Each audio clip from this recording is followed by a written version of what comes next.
Now, from across the tri-states, this is KHQA Sports.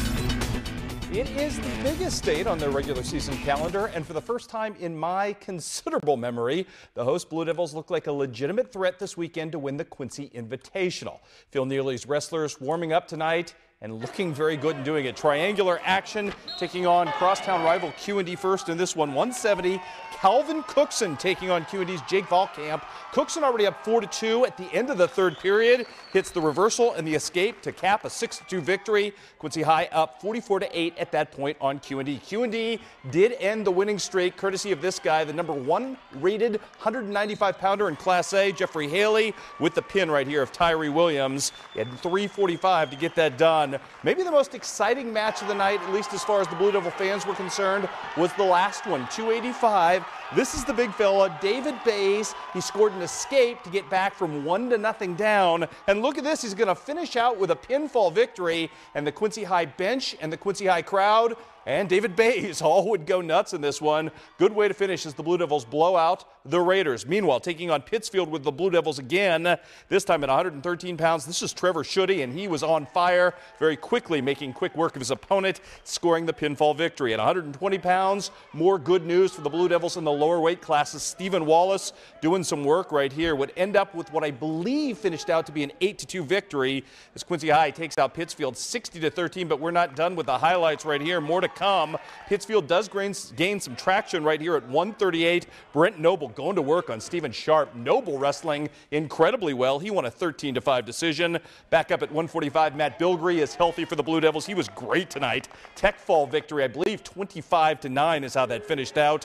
160, Pittsfield gaining some traction back as Wade Thiele would lead Josh Culp 9-2 before this was called on account of an injury. Wade Thiele wrestling very well as well, and we'll leave you with a little more Calvin Cookson. Also big win tonight at 152 for Parker Schutte. We'll show you some of that and hear from Matt Bilgrey on the excitement building in to the Quincy High Invitational this weekend, coming up tomorrow night at 6 o'clock. Meanwhile, the wrestling news not good on many fronts for, tell you what, a tough loss tonight for the Hannibal Pirates at home as they were taking on Mexico. Final count in this one was 36-35. The upshot for the Hannibal Pirates in this, Chandler Foey with his 100th career victory. Also want to update you with one score you do not see there.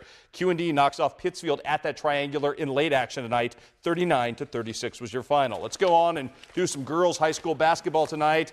Oh, we've got big fun at the Lady Panther Classic. Central Southeastern and Liberty going at it. The Lady Eagles trying to pull off the upset in this one. Oh, and we would see some great defense being played right here by the Eagles. This is Caitlin Obert with the swipe away, the larceny, and the layup at the other end. Liberty giving no quarter in this game. Central answering back, though. This was nip and tuck as an affair throughout. It starts right here with Abigail Jansen. Going to hit the short jump shot, knock that home. Central retakes the lead. Liberty's not going to let that last very long. Michaela Leapley going to clean up the offensive rebound, spin away from contact, and knock down the jumper at the free throw line here. Central, though, finds a way with its defense to kind of break this thing open late. It starts off with some shooting right here from J.C. Higgins with a great shot. And then Chrissy Weaver going to get the steal eventually here and finish at the other end. Wasn't a very, very lopsided win tonight, as somebody might have predicted. It was a really close game, but a really good one for both teams. Central, though, ends up winning this one by 8.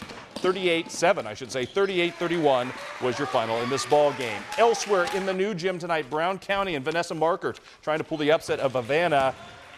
With inbounds passes like this, they had a really nice shot. Look at this. This would be Emily Kitchell finding a wide open Cheyenne Granger. However, Havana, too many answers. Don't have a final score on this one. Fax machine was down at Central tonight, so they couldn't get us a final, but we do know that Havana and Lakin Wagner, who you see right here with the long three-pointer, pulled off the victory over the Brown County Lady Hornets. Elsewhere on the scoreboard tonight, on the girls' side, West Hancock loses to Lewiston 65-56.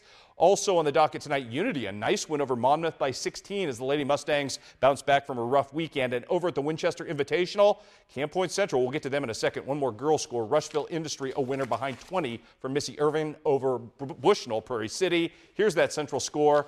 Central still alive in the winners bracket and on to the semifinals. Cole Phillips leading the way as Central beats Greenfield.